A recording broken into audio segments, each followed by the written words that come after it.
Hola, muy buenos días a todos. Hoy, bienvenidos a este Café con Energía y Liderazgo. Hoy tenemos a César Loza, presidente de la Unión Sindical Obrera, o la USO, como le decimos, La uso. la USO, como le decimos naturalmente. César lleva 36 años trabajando con Ecopetrol. Nos conocimos en el campo Casabe cuando estabas en operaciones de subsuelo, hoy de supervisor de producción. 28 años en la organización sindical y segundo periodo como en la presidencia, tercer periodo ya en la presidencia del sindicato. Tercer periodo en la presidencia del sindicato. Bueno, César, muchas gracias por acompañarnos hoy. Muy Encantado amable, de estar aquí, Oscar Ferney, en Café con Energía y Liderazgo. muy Muchas amable. gracias. Gracias, César.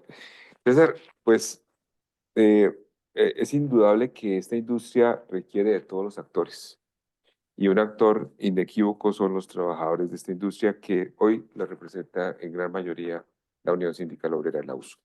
Entonces, lo primero es, ante este panorama que se está viendo, eh, cuando algunas cifras del sector muestran, por ejemplo, que, como lo dice el informe de Taladeros de Campetrol, tenemos más de 25.000 empleos que se han perdido solamente en taladeros, sin incluir la parte profesional, por ejemplo, geólogos, ingenieros de petróleos y demás. Vemos que hay una disminución en la inversión. El panorama a veces se ve gris. Por otro lado, pues se ven buenos resultados. Hemos tenido las cifras más altas en producción en los últimos años. Hemos venido teniendo, por lo menos Ecopetrol sostuvo sus reservas en el último año. ¿Ustedes cómo ven el panorama en la industria en general? ¿Cómo lo están analizando desde la USO? Lo primero que debemos identificar es que la industria del petróleo y el gas es determinante para la economía del país por la fuente de ingresos que representa, pero también para la autosuficiencia energética. Si nosotros caemos en una importación masiva de gas y petróleo, pues realmente nos enfrentamos a un panorama dramático y crítico por lo que significa en materia de finanzas y en materia de garantizar los empleos en el país. Ahora, teniendo en cuenta ese criterio general, esa verdad, es muy importante entender que hay unas dinámicas sociales que están afectando la industria. Eso no se puede desconocer. Hay una, hay una gran conflictividad en los territorios, hay bloqueos permanentes y para ese efecto requerimos, Oscar Ferney, el concurso de todos los actores. Necesitamos indiscutiblemente la participación de los gobiernos departamental, los gobiernos locales, las alcaldías, los gremios, las empresas, el sindicato, por supuesto, como quiera que representamos a los trabajadores y hacer trabajos conjuntos, porque esto no se puede quedar solamente en buenas intenciones. Y obviamente con esas líneas, con esos criterios acordados, desarrollar la industria, porque de lo contrario, pues se está afectando negativamente el empleo y el país. Ahora, las cifras que plantea Campetrol, pues evidencian indiscutiblemente que hay disminución de actividad petrolera y eso, pues de alguna manera, va a terminar conectando en 1, 2 o 3 años con las reservas y con la producción diaria del país. Sin duda, donde más se siente este tema de la disminución de la actividad es en las regiones. Entonces, cuando uno mira, que pues, que ustedes están en todas las regiones del país, por supuesto, eh, la actividad, particularmente, por ejemplo, en Magdalena Medio, no hay que desconocer que Ecopetrol ha enfocado sus esfuerzos en los años pasados en los grandes campos, lo que llamamos campos mayores, Rubiales, Castilla, Acacías, Chichimene, por supuesto la estrella del momento que es Caño Sur. Y eso generó una disminución de actividad en regiones típicas petroleras como lo era Magdalena Medio, de pronto el área de Neiva, Putumayo, algo en la parte de los llanos orientales. Esa disminución de actividad, ¿qué dice la gente en las regiones? ¿Cómo lo siente? ¿Y ustedes qué les dicen a la gente? Se evidencia indiscutiblemente inconformidad. Eh, en una vicepresidencia como la Vicepresidencia Regional Central que abarca todos los campos del Magdalena Medio y sectores aledaños, donde nace la industria del petróleo, que son campos maduros, que hace más de 105 años está produciendo. El sindicato ha planteado, no tiene presentación que no haya, el año pasado abrimos ese debate, en ese momento dijimos, oiga, no hay un solo equipo de perforación y en la industria hay que perforar permanentemente para reemplazar pozos, para mejorar el factor de recobro. Y eso, además de tener un impacto en la producción, pues también tiene un impacto en el empleo. Y por supuesto que las comunidades le reclaman al sindicato, le reclaman a las empresas porque requieren actividad. Entonces, ahí es donde nosotros como sindicato planteamos, es muy importante trabajar en la transición energética, no hemos tocado ese tema, pero por supuesto que la esencia de la industria de petróleo y gas hay que mantenerla porque además lo requiere el país y lo requieren las regiones. Cuando se habla del empleo en las regiones en torno a la industria, hay que tener en cuenta que son empleos muy bien remunerados. Y en eso ha jugado un papel importante el sindicato y por supuesto lo que el sindicato reclama es que haya actividad. Ahora, es importante referir que a veces se envía un mensaje equivocado cuando se dice, no, es que la producción de Ecopetrol subió. Eso es cierto, pero hay que desglosar esa producción, porque encontramos que la producción en Ecopetrol subió efectivamente por el aporte que le está haciendo el Permian, los Sí. campos petroleros en los Estados Unidos, pero la producción en el país disminuyó aproximadamente 9.000 barriles equivalentes, y eso es un mensaje. César, y en ese sentido, Ecopetrol ha anunciado ahorita unas inversiones mayores en las regiones. Ha anunciado algunas inversiones en el área de Huila, Tolima, en el área de Magdalena Medio. Esa reactivación, ¿cómo la esperan ustedes? ¿Qué han previsto ustedes para este año? Es importante reconocer que la Junta Directiva de Ecopetrol nos abrió espacios el año pasado. Tuvimos la posibilidad de acudir a 2 o 3 sesiones de la Junta Directiva y el sindicato fue muy persistente en esa línea, plan de inversiones, reactivación de la industria.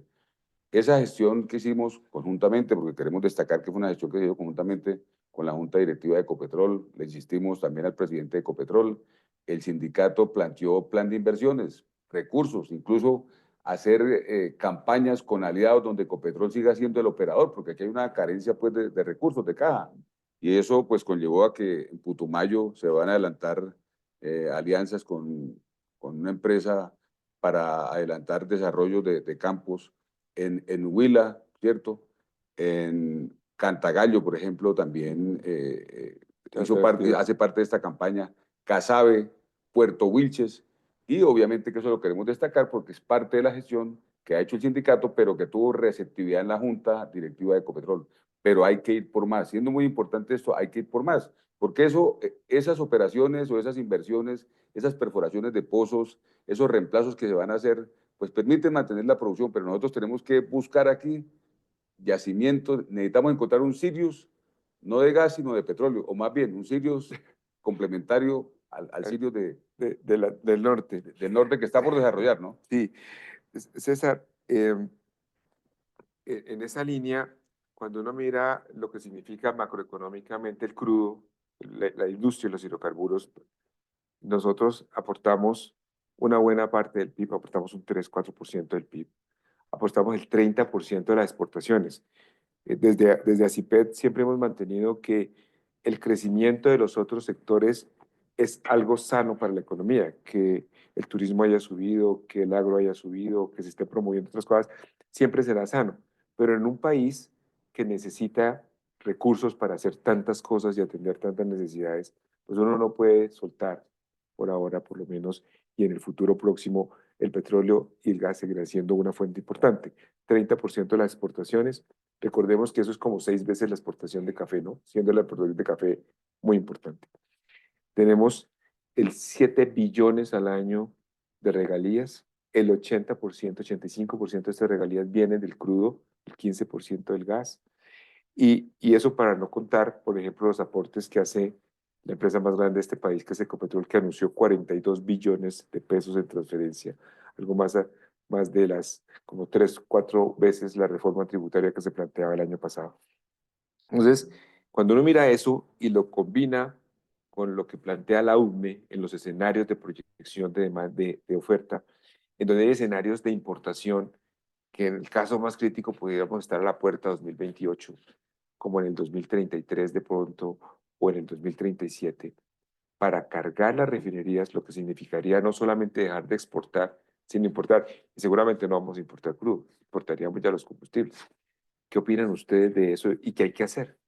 Bueno, yo voy a poner como referente un país que es gobernado por un hombre de izquierda como Lula, Brasil. Brasil es un país mucho más rico que Colombia, pero lejos más rico que Colombia. Y sin embargo, el presidente Lula de Brasil ha tomado la determinación de perforar porque requiere sacar en su política económica, ha definido sacar petróleo y gas para abastecerse internamente y también para hacer exportaciones. No nos olvidemos que Petrobras es una empresa pues icónica de Brasil y muy fuerte en operaciones costa afuera. Sí. Entonces, si lo hace Brasil, que es un país rico, que no desacelera la industria, pues con mucho más énfasis tiene que hacerlo Colombia, porque nuestra economía en buena parte está impactada positivamente por la industria petrolera. En el año 2023, Colombia, por efecto de exportaciones de la industria, alcanzó casi los 18.000 millones de dólares.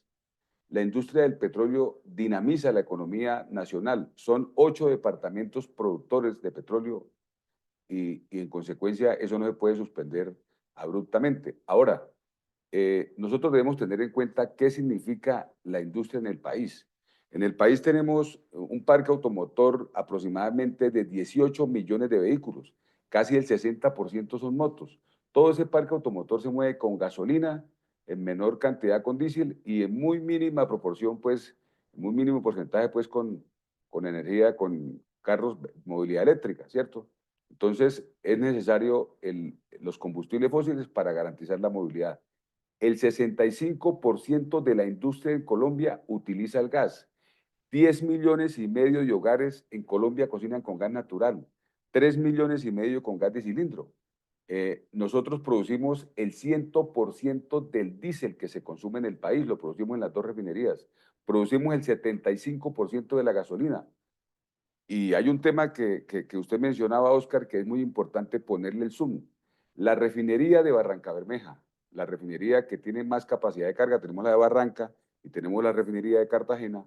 La refinería de Barranca Bermeja tiene una capacidad nominal de carga de 252.000 barriles, aproximadamente en promedio, porque hay paradas de planta, hay mantenimientos programados, bueno, estamos produciendo aproximadamente 230.000, tal vez un poco Mm. más, un poco menos de barriles diarios. El 100% de las cargas de la refinería de Barranca Bermeja son crudos nacionales, son crudos nacionales. Cuando ha sido necesario importar ese en un muy Para mínimo manejar la porcentaje dieta. para poder manejar las dietas. Pero si el país no garantiza las cargas para la refinería de Barranca Bermeja, nos vemos afrontamos dos posibilidades. La primera es que se importe el crudo y llevarlo de puerto hasta Barranca Bermeja para poder cargar la refinería. Eso significa que cada barril va a tener un costo entre 5 y 6 dólares adicionales. Y la segunda posibilidad, que es por la cual se va a optar si no encontramos reservas, es que se van a importar los combustibles. Se Total. traen los refinados de las refinerías del Caribe, de Estados Unidos, de ser el caso, y los ponen en Colombia y se suministra al interior del país. Entonces, ahí en Galán, en Barranca Bermeja, vamos a ver cómo nos pasan las gasolinas importadas cuando las podemos producir en Barranca Bermeja, en nuestra refinería, y a eso hay que apuntarle por parte de todos los actores en el país. Nosotros tenemos que buscar las reservas de petróleo y gas para garantizar las cargas de nuestras refinerías. ¿Cómo ven ustedes el tema exploratorio? Porque obviamente en el mediano plazo y largo plazo solamente va a cambiar esta dinámica si encontramos crudo, si seguimos explorando. Cuando miramos la tendencia de pozos exploratorios en los últimos años, ha venido disminuyendo cada vez más, ¿cierto? Cada vez tenemos menos pozos exploratorios con objetivo crudo. Hemos tenido con objetivo gas, pero el crudo es el que pone la exportación, las regalías, los impuestos, las ganancias, lo pone el crudo más que el gas. Y usted mencionaba bien cuál es el impacto en temas de combustibles, no solamente para carros, sino para aviones. ¿Qué hay que hacer para revertir esa tendencia de exploración? Primero, garantizar que con lo que tenemos hoy, es decir, con las operaciones que están adelantando, haya la mayor normalidad posible. Y eso lo tocamos en el primer punto, en el primer tema de esta conversación, para poder desarrollar la industria donde hoy se está adelantando, ¿cierto? Caso Caño Sur, caso Rubiales, el Meta, Vicepresidencia Regional Central, Huila, bueno, Putumayo. Hay que buscar que los actores se comprometan pues con desarrollar la industria, por supuesto con la participación de todos, y obviamente que tiene que haber una política pública. Indiscutiblemente, Oscar, es necesario que el gobierno nacional, que Ecopetrol, que las grandes operadoras, por supuesto, que para eso se requiere el visto bueno del gobierno, pues se den las condiciones para que hayan inversiones en exploración. Definitivamente aquí en la industria y en nuestro país hay que perforar, perforar y perforar. Hay que perforar costa afuera y hay que perforar en tierra. De otra manera, pues no vamos a poder garantizar lo que a futuro requerimos, porque hoy lo que estamos haciendo es manteniendo la curva Sí. básica, pero no hemos podido despegar pues de manera contundente. Unas preguntas cortas, respuestas corticas. Vale. Para poder lograr ese crecimiento en exploración, voy a decirte varios actores que deberíamos modificar. Y ahí nos metemos todos, porque bien, esto no es un tema solo. Empecemos por la fácil. ¿Qué debería cambiar el sindicato? El, ¿O qué debería proponer, digamos? el sindicato ha venido promoviendo la participación de todos los actores. ¿Por qué lo promovemos? Porque requerimos, el sindicato puede estar comprometido en un tema de normalidad laboral porque efectivamente tenemos acuerdos, pero ¿qué pasa si las comunidades o los pequeños empresarios locales no son tenidos en cuenta? Entonces, requerimos la participación de todos los actores. ¿Qué deberían hacer los gobiernos regionales? Los gobiernos regionales hacer parte de ese acuerdo y comprometerse también como gobiernos locales a tener en cuenta las voces de las comunidades, alinear a los proveedores locales para poder sacar adelante cualquier proyecto. Las comunidades. Las comunidades, pues entender obviamente que si la industria no se desarrolla van a haber impactos negativos, la capacidad de ingreso, no va a haber empleo, no va a haber regalías y frente a eso es muy importante esa sensibilización. Los gremios. Nosotros, los Los gremios. gremios, entender por parte de los gremios que es importante eh, acatar el llamado que hacen, por ejemplo, los sindicatos. Cuando le dice a una empresa en ocasiones, oiga, busquemos un acuerdo para mirar cómo hacemos una tabla estándar de salarios, para que el empresario no tenga el problema que cuando entre a una parte me van a afectar porque aquí me están pagando menos que en otra parte.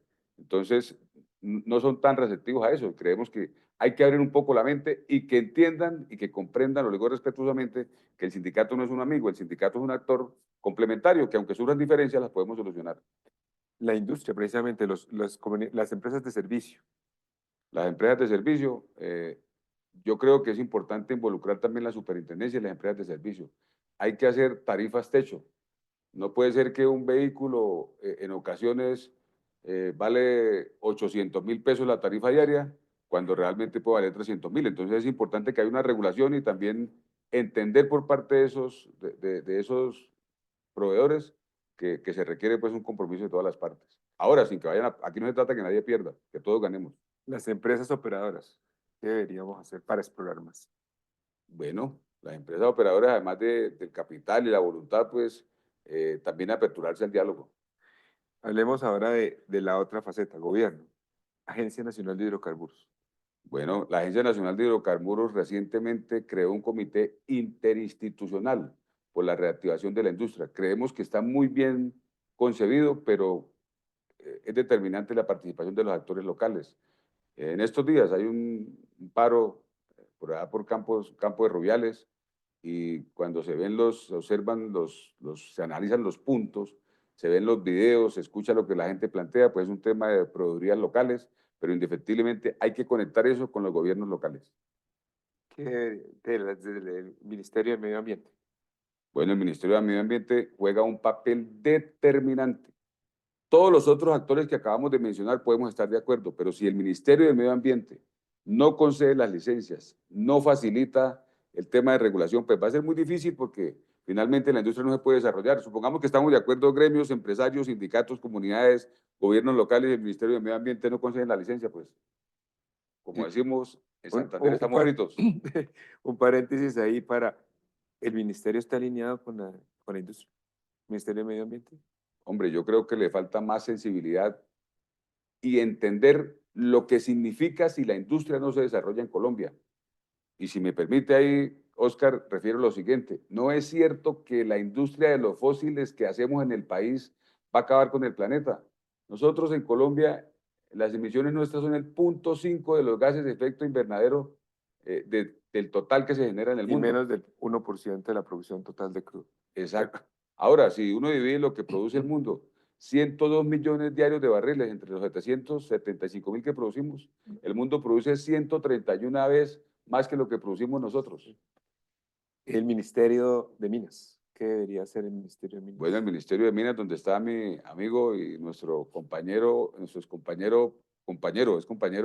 es presidente de la USO Edwin Palma, que recién se posesiona, lleva una semana, pues creemos que el Ministerio debe jugar un papel determinante. Es un tema que no es fácil, complejo, pues, pero creemos que Edwin es un hombre pro industria y, por supuesto, respetando las líneas rojas del gobierno, como no fracking. Hay mucho por hacer en el país. Hay que perforar.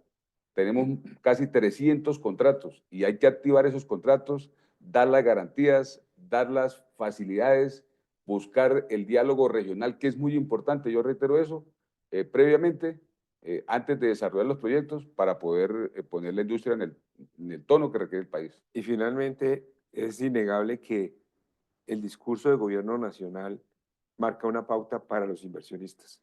¿Qué debería hacer el gobierno nacional en pro de traer más exploración a Colombia? Yo quiero en esto ser muy enfático. Hay que bajarle a la intensidad del discurso en la vía, pues, que los combustibles fósiles, que el petróleo y el gas van a acabar la humanidad. Es necesario entender que esta industria la requiere el país. Además hoy hay un tema que es el tema del gas, combustible social, el combustible más barato. Y vamos a dejar sin gas, pues, al país por una política dogmática ambientalista, ¿no? Creemos que ese tema tiene que cambiar. Finalmente, sin duda, una de las polémicas o de las discusiones que hay en este país para ampliar la exploración es más áreas o no. Porque hoy hay una línea roja ahí de no ampliar las áreas exploratorias del país, de no dar más bloques en exploración. ¿Qué opinan ustedes? Hay que desarrollar los contratos que tenemos, pero por supuesto que se requieren más áreas. Eso es una necesidad, porque con los contratos que tenemos, ¿cierto? Que no se han desarrollado todos, tenemos esta situación, pues, en la cual estamos importando hoy gas, pues obviamente que en la necesidad de suplir esa situación requerimos buscar más áreas. Lo que hay que desarrollar es una industria petrolera con buenas prácticas, una industria responsable con el medio ambiente, y creemos que en Colombia se hace con altos estándares en esta industria. Gracias, César. Bueno, hablaste del gas, ya hablamos de crudo un poco, hablemos de gas. ¿Cómo ven ustedes el tema hoy? Estamos en un momento en que la oferta y la demanda tienen, como dicen en el mercado, hay una estrechez entre la oferta y la demanda, que ya estamos importando un 3%, 3-4% para temas no térmicos. Nosotros venimos importando desde 2016 para tres grandes plantas generadoras que, por cierto, han apalancado el Niño y demás. Pero hemos empezado a importar para otros temas, hogares, como taxis, como todo lo que significa transporte, industria. Entonces estamos ahí, en el filo de la navaja, y todo dice que vamos a tener que importar. Gas va a haber, pero importado, probablemente para completar la oferta nacional. ¿Cómo ven ustedes eso y qué hay que hacer para tener gas pronto? Los hechos son más evidentes que las palabras. Hoy los colombianos estamos pagando el gas entre el 22 y el 36% más caro. El país está importando más gas que el que importaba antes. Hoy estamos importando casi entre el 16 y el 20% del gas. Antes importábamos por ahí el 10%. El presidente Gustavo Petro, cuando manifiesta, ayer precisamente manifestó a través de las redes sociales, de los medios de comunicación, que había dado la orden de importar gas a precios mucho más razonables desde Qatar. Por defecto está aceptando que nosotros estamos importando gas porque no lo tenemos en el país. Estamos importando gas para consumo domiciliario. E importar el gas significa que los colombianos, en el evento en que tengamos que importar la gran cantidad de gas domiciliario que se consume en Colombia, pues vamos a tener que pagar tarifas 4 o 5 veces más caras. El gas es el combustible social. del 10% de los servicios públicos se lo lleva el gas, es decir, es un servicio público barato, relativamente barato, y tiende pues a volverse un consumo o un gasto muy alto, precisamente porque lo vamos a importar. Entonces, en síntesis, requerimos buscar gas en el país. Necesitamos desarrollar la provincia gasífera del Mar Caribe y para eso necesitamos que el ANLA nos facilite las condiciones, porque por ejemplo el Pozo Comodo 1 que se iba a perforar el año pasado, que ustedes aquí son expertos, conocedores, hay unos buques, plataformas, taladros, que solamente hay 3 en el mundo y tenía un periodo asignado para hacer ese pozo en Colombia, no se hizo y seguramente que para que se vuelva a reprogramar, además de tener que contar con el licenciamiento ambiental, vamos a tener que esperar 2 o 2 años y medio y eso es contraproducente para el abastecimiento energético del país. Es decir, necesitamos encontrar gas en tierra y gas costa afuera. La provincia gasífera de, del offshore eh, tiene un potencial enorme. Ya recientemente se anunció lo de Sirius. Estos días pasados, Petrobras y Ecopetrol confirmaron las pruebas de esos pozos. Tenemos algo en el Valle Inferior del Magdalena, el Valle Inferior del Magdalena, que están como recursos contingentes, hay pozos ahí que ya están descubiertos, pero falta. ¿Qué nos falta para poder traer todo ese gas? Hay unos retos importantísimos como el tema de consultas previas y demás. ¿Cómo deberíamos abordar como país eso para tenerlo más rápido en el tubo? Bueno, hay que hacer varias cosas. Primero que la Agencia Nacional de Licencias Ambientales nos facilite un tema de licencias pues para poder adelantar las respectivas perforaciones de estos prospectos, ¿cierto? De estos pozos. Eh, Segundo, hay que adelantar la construcción y el montaje de facilidades para poder traer ese gas. Y obviamente que todo ese conjunto de situaciones a superar va a requerir tiempo, porque aquí en la industria del petróleo las cosas no se hacen de hoy para mañana. Y poner una molécula ya en la comercialidad, eso va a demorar 4 o 5 años. Entonces, el país tiene que adoptar planes contingentes, planes casi que inmediatos. Uno es la importación de gas, que toca hacerlo, pero de ninguna manera eso debe significar que el país debe disminuir su actividad exploratoria. Nosotros necesitamos buscar gas, no solamente costa afuera, sino también hacerlo aquí en el país. César, ¿cómo encaja todo este panorama en la transición energética del país? La transición energética, primero hay que resolver si la estamos viendo como un proceso sustitutivo o como un proceso complementario. Y en estos momentos, en Colombia, no se puede ver la transición energética como un proceso sustitutivo, ¿no? Un proceso complementario. Es decir, tenemos que seguir incentivando la industria de petróleo y gas por las razones ya notadas y también hay que incursionar pues en la generación de otras energías, la energía geotérmica, por ejemplo, ¿cierto? Que son procesos muy incipientes en el país, hay un par de pilotos por ahí, pues, pero realmente Colombia no está afincada todavía en ese proceso. La energía fotovoltaica, la energía eólica, todos esos procesos hay que adelantarlos, pero como procesos complementarios. Ahora, Oscar, es muy importante desarrollar un poco cómo se haría la transición, con qué recursos, porque a veces nos quedamos en un discurso muy romántico. No, hay que hacer la transición energética. Bueno, ¿y con qué la vamos a hacer? Nosotros hemos propuesto.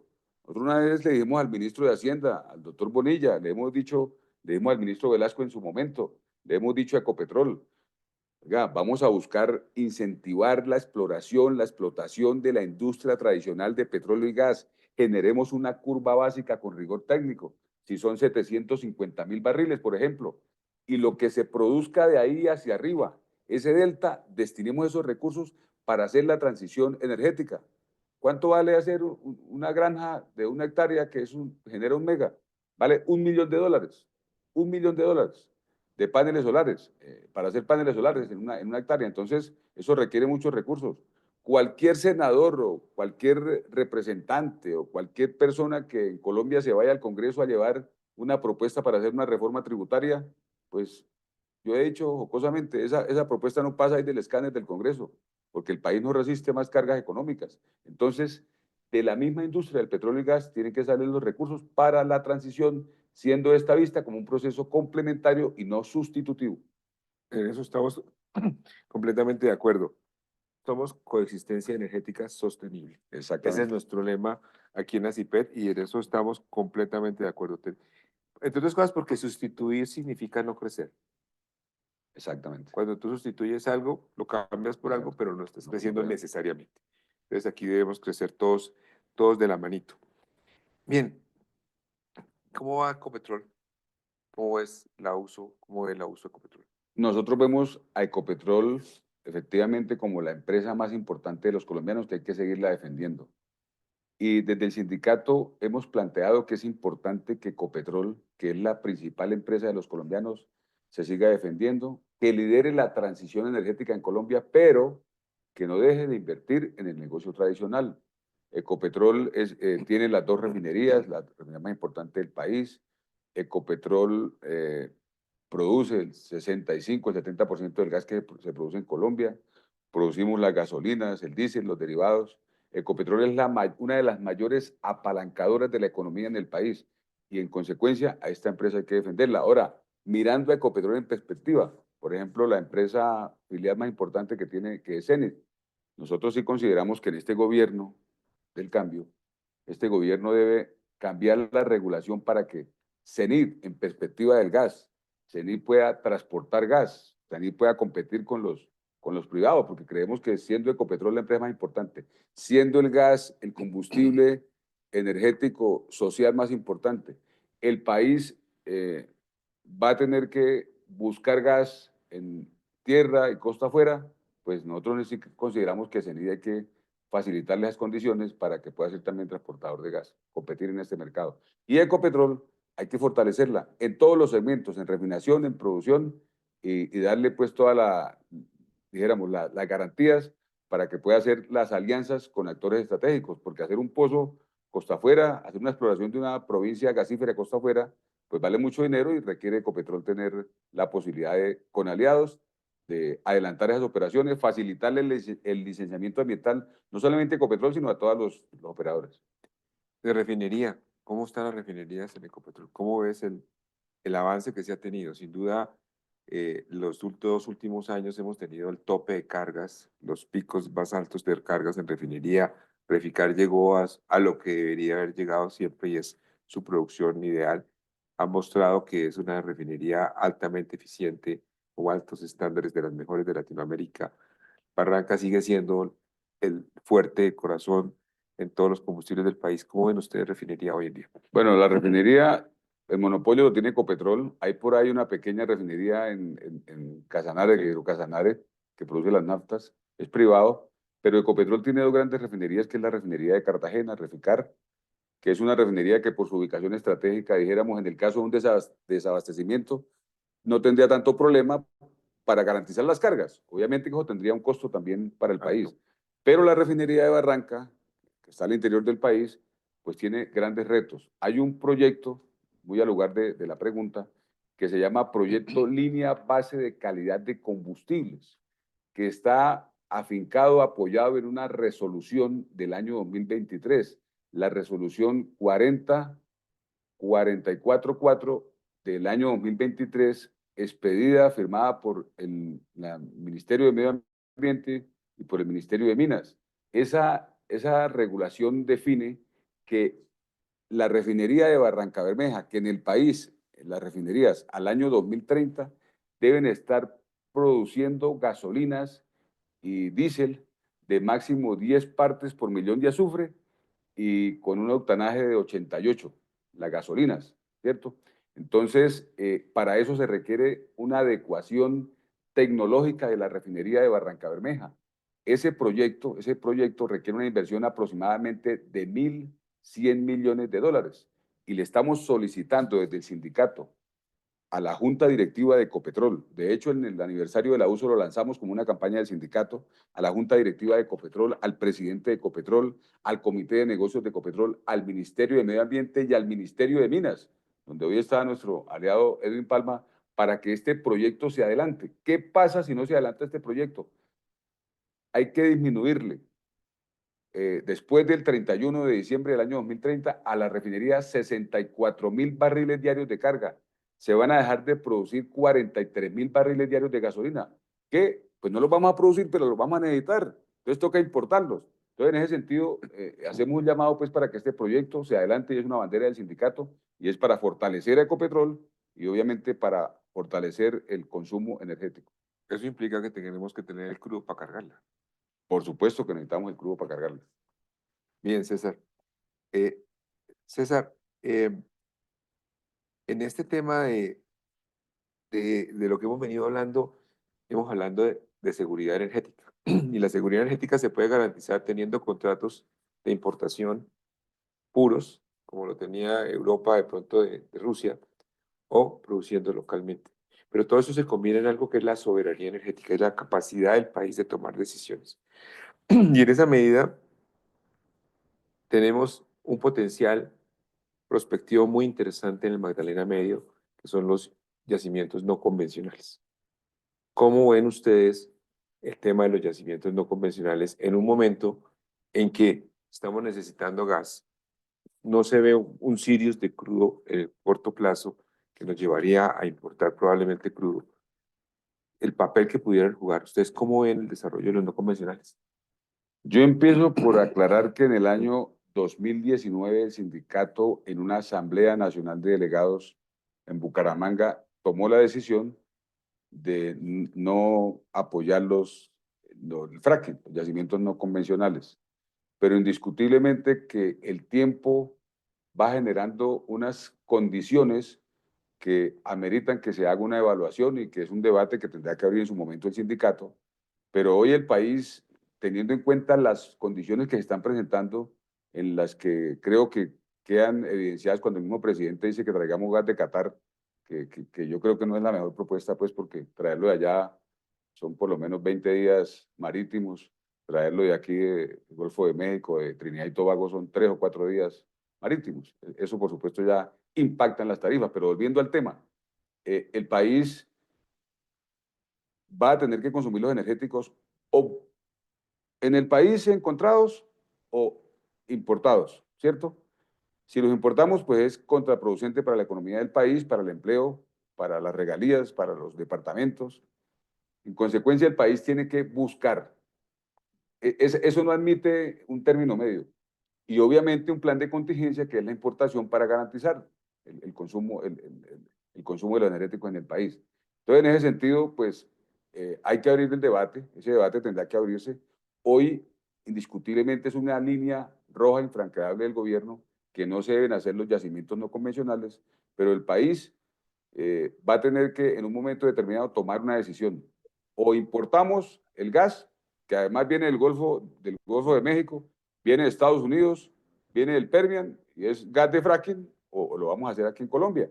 Entonces el país va a tener que abrir este debate. Yo sé que esto que estoy diciendo aquí me va a costar un debate interno, pero vamos a tener que abrir ese debate porque lo requiere el país, es una necesidad y obviamente que los pilotos marcarán un referente. Los pilotos dirán si se puede hacer la explotación o no se puede hacer, porque puede ser que efectivamente los pilotos marquen que no es viable, que no es lo más amigable con el medio ambiente, pero al final es un reto que va a tener que abordar el país. Primero una discusión con participación de todos los actores, entendiendo lo que esto significa. Miremos, por ejemplo, Vaca Muerta, en Argentina. Vaca Muerta está garantizando el autoabastecimiento energético de Argentina, pero también el superávit en la balanza económica, como quiera que están exportando. De hecho, los pilotos están construidos en una caja de cristal, diría alguien, porque tiene todos los elementos precisamente para ser un piloto transparente donde todos los actores precisamente puedan visualizar en tiempo real y de manera concreta qué está pasando. ¿Por qué crees que todavía no hemos avanzado en esa discusión de los pilotos? Siendo obviamente una línea roja del gobierno, pero como comunidad, ¿qué dice la comunidad, por ejemplo, de Puerto Wilches? ¿Qué dice la comunidad de Magdalena Medio? En donde, entre otras cosas, tenemos los pilotos al pie del tubo, ¿no? Al pie de la refinería y los tubos de crudo y gas. ¿Qué dice la comunidad? ¿Qué piensa la comunidad? Bueno, ¿Qué sabes de ese tema? tiene una ubicación estratégica, efectivamente están a pocos kilómetros de la refinería, ¿cierto? Eh, y obviamente que eso es una ventaja. Ahora, aquí el tema es eh, técnico y político. porque pues se ha creado pues un ambiente en el que los pilotos van a afectar las fuentes de agua, que va a dañar los acuíferos, y dijéramos, ese discurso pues ha calado, se ha posicionado, y por eso hay que controvertir eso, dando las discusiones con participación de todos los actores. Yo soy muy insistente en esto. Se requiere la participación de las comunidades, se requiere hacer pedagogía, porque en este tema al comienzo no hubo pedagogía y ese fue un gran error. Y obviamente que esa pedagogía significa discutir en territorio con los actores, porque al final las comunidades se pueden ver impactadas positiva o negativamente. Si se hace de la mejor manera, pues van a ser impactados positivamente porque hay una fuente de ingresos, una fuente de empleo, una fuente de recursos para el municipio, para la región, para la refinería, pero si se hace negativamente, pues va a tener efectos contrarios. Entonces creemos que aquí hay que hacer un tema de mucha pedagogía, pero al final la fuerza de los hechos, la falta de abastecimiento, la falta de recursos, pues nos va a tener que sumir en este debate. Si aquí encontráramos un Cusiana o un Cupiagua o encontráramos un Caño Limón, que hace 30 años no lo encontramos, pues no creo que estuviéramos hablando de yacimientos no convencionales, porque no los necesitamos. Pero hoy el problema es, bueno, ¿de dónde sacamos el petróleo y de dónde sacamos el gas? César, eh, retomando un poquito el tema de transición y encajándolo con el tema gas y con Ecopetrol, sin duda la industria es de los que más ha aportado en temas de transición energética. Y los recursos que tú mismo mencionas de yacimientos no convencionales o convencionales son los que pueden realmente apalancar una transición energética. Hoy Ecopetrol ha dicho, queremos ser el líder de la transición energética. Ustedes desde el sindicato ven esa ruta, cómo lo están viendo, mejor dicho, cómo lo perciben y cuál es el papel, porque entre otras cosas, esta charla se llamaba ¿cuál es el papel del sindicato en la transición? Ya hablamos de los hidrocarburos, ya hablamos de los no convencionales. ¿Cuál es el papel de ustedes en la transición? Si mal no recuerdo, en noviembre ustedes dijeron que se iban a convertir en el sindicato de energía y eso implicaba de alguna manera ir hacia los no convencionales, hacia la transición. Entonces, ¿cómo lo ven? Bueno, reitero, sí a la transición energética, es necesario como un proceso complementario, pero aquí hay que aprender un poco de Tarzán, o sea, antes de soltar un bejuco toca agarrar el otro, ¿sí? Sí. Es decir, aquí toca hacer todo el proceso de transición sin dejar de producir petróleo y gas. Es más, hay que invertir más en el petróleo y el gas, porque de ahí salen los recursos para la transición. Ahora, eh, se ha hablado, es necesario hacer un reentrenamiento de la mano de obra para que las nuevas Energías. fuentes de energía tengan operadores, mantenedores, y hay que hacer una reconversión de mano de obra laboral. La mano de obra que hoy tenemos en la industria se requiere toda. Si se adelantan los proyectos de exploración, vamos a requerir incluso más profesionales, más operadores de taladros, vamos a requerir más operadores de estaciones, de facilidades, más operadores, mantenedores de líneas, ¿cierto? Eso se va a requerir porque requerimos la industria del petróleo y del gas. Ahora, es importante tener en cuenta que esas nuevas fuentes de energía, las centrales de energía, de generación de energía eólica, Solar. fotovoltaica, solar, geotérmica, van a requerir nuevas personas, nuevos trabajadores. Bueno, nosotros consideramos que a esos trabajadores, desde el sindicato, hay que darles la cobertura, permitir que esos trabajadores se afilien para mejorar sus derechos. Porque de una vez comento lo siguiente, la calidad del empleo que se genera en la industria del petróleo, la remuneración que se genera es muy superior, por ejemplo, a lo que gana un trabajador que hace mantenimiento o que hace un montaje de una granja solar, a diferencia de quien hace el montaje, por ejemplo, de una estación, de una batería, de un oleoducto. Entonces, ese es importante tenerlo en cuenta en la transición. Y también es importante referir que tenemos que hablar de transición socioeconómica en perspectiva. Un departamento productor o una zona productora de petróleo, por ejemplo, el Magdalena Medio, que convergen todos los segmentos, la exploración, la explotación, perforamos, producimos, refinamos, transportamos. ¿Y qué pasa si, por ejemplo, en Barranca Bermeja, en 30 años no vamos a requerir 250.000 barriles, sino 100.000? Hay que generar fuentes de economía, fuentes de empleo alternativas. Y eso es una política pública que hay que construirla desde el gobierno central, con la participación de los gobiernos locales y los actores, las comunidades, porque si no se van a requerir 5.000 trabajadores en la refinería entre directos y tercerizados, sino 2.000, ¿qué hacemos con los otros 3.000? No se pueden tirar a la calle, hay que, si se es responsable desde el gobierno nacional, hay que construir economías alternativas. Eso no se hace de manera improvisada. O sea, esto es como lo que hablábamos ahorita. Tenemos que crecer complementariamente, pero seguir creciendo. Claro, por No, supuesto. no. Los dos procesos tienen que ir en paralelo. César, eh, te agradezco realmente la forma como nos has expresado la posición del sindicato hoy en día. Y en esa medida te quiero hacer una pregunta poco incómoda. No es un secreto que la Unión Sindical apoyó o ha apoyado eh, este proyecto de gobierno. Y en esa medida muchos se preguntan, oiga, venga, pero si el proyecto de gobierno decía marchitémonos los hidrocarburos, hoy, ¿por qué la uso, digámoslo así, está en este plan? O sea, ese es un cuestionamiento que yo creo que lo he recibido varias veces. Y en las redes se dice, oiga, pero la uso dice que busquemos el petróleo, pero pues, por otro lado apoyó un proceso que decía no petróleo. Entonces, ¿cómo es ese debate? ¿Cómo lo viven ustedes? O sea, ¿cuál es la respuesta ahí?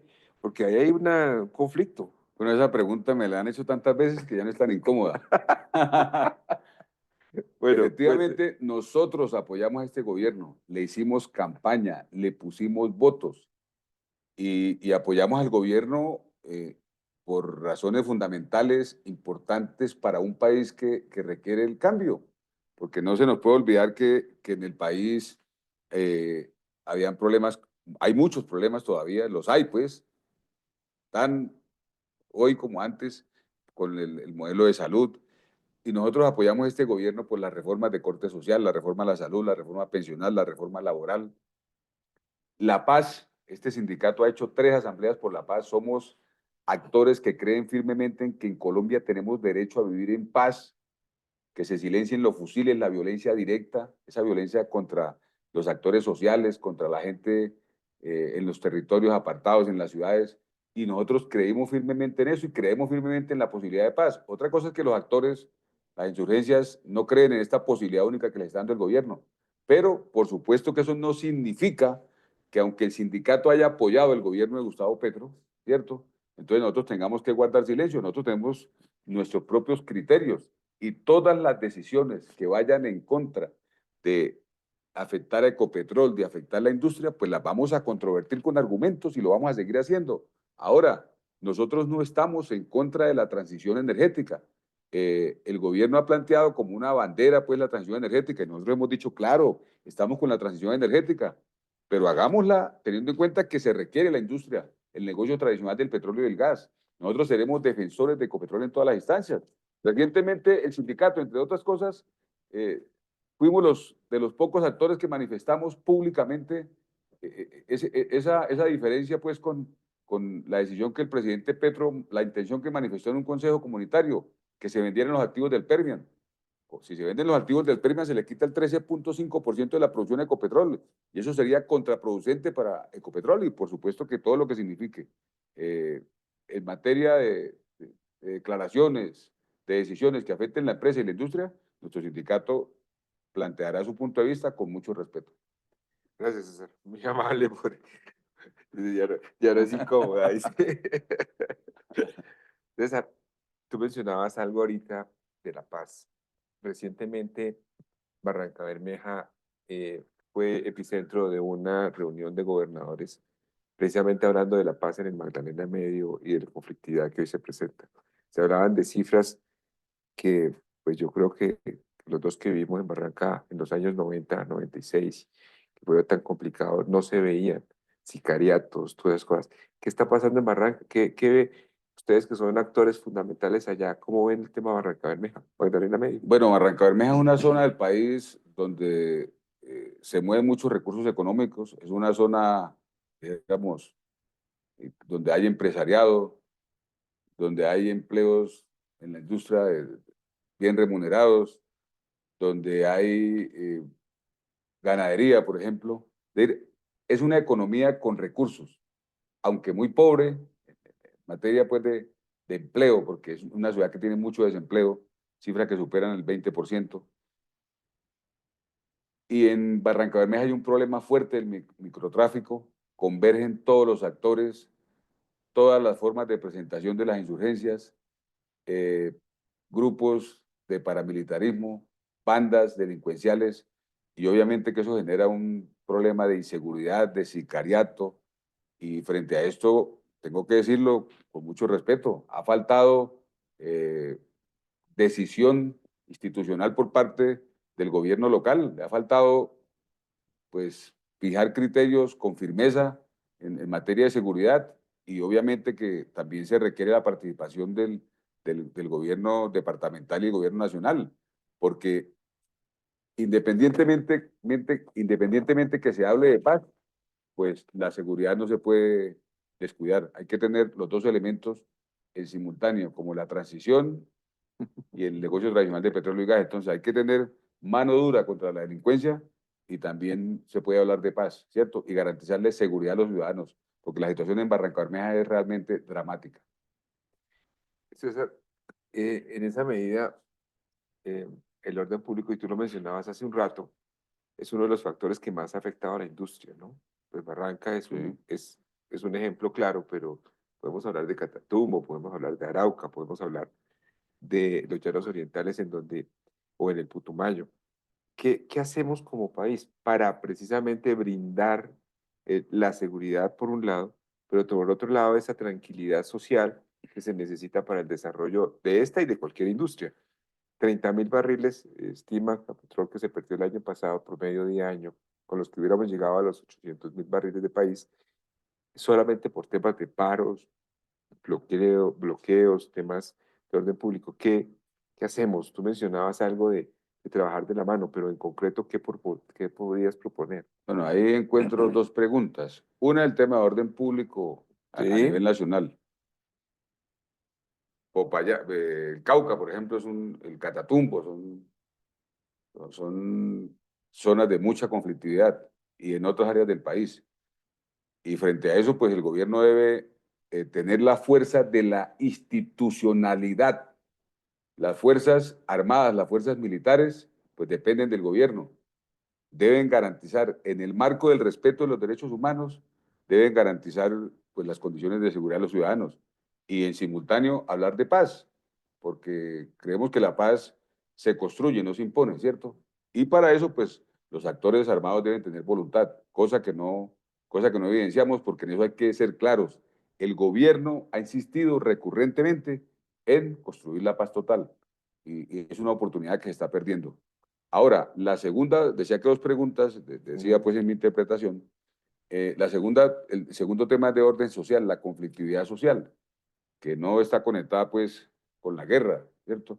Sino son actores locales, donde hay tema de derechos laborales, proveedores locales, empresarios, eh, y gremios que se organizan pues en torno a sus necesidades, y generan finalmente bloqueo. Entonces, en esta última parte es importante tener en cuenta que hay que hacer diálogo social de carácter permanente, ojalá de forma eh, ordenada, de forma periódica, cada 15 días, cada 3 semanas. Es importante que los actores en territorio, con la participación decidida de los gobiernos locales, porque puede reunir empresarios y sindicatos, pero si los gobiernos locales no se inmiscuyen en eso, pues va a ser difícil. Entonces se requiere un diálogo social permanente para poder desarrollar los proyectos de la industria en las diferentes áreas del país.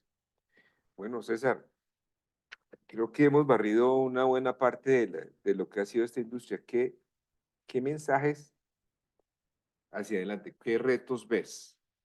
Y qué oportunidades, por supuesto, también. ¿Qué oportunidades ves en esta industria?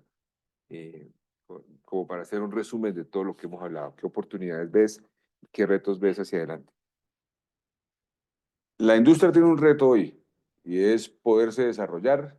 Eh, Necesitamos garantizar el autoabastecimiento energético del país, y requerimos el concurso de todos los actores, desde el gobierno nacional, pasando por sus estamentos como la ANLA, Ministerio de Minas, Ministerio de Medio Ambiente, sindicatos, gremios. Debemos juntarnos pues para buscar propósitos comunes, al margen de las diferencias que podamos tener, y en la transición Para hacer la transición requerimos los recursos del negocio tradicional.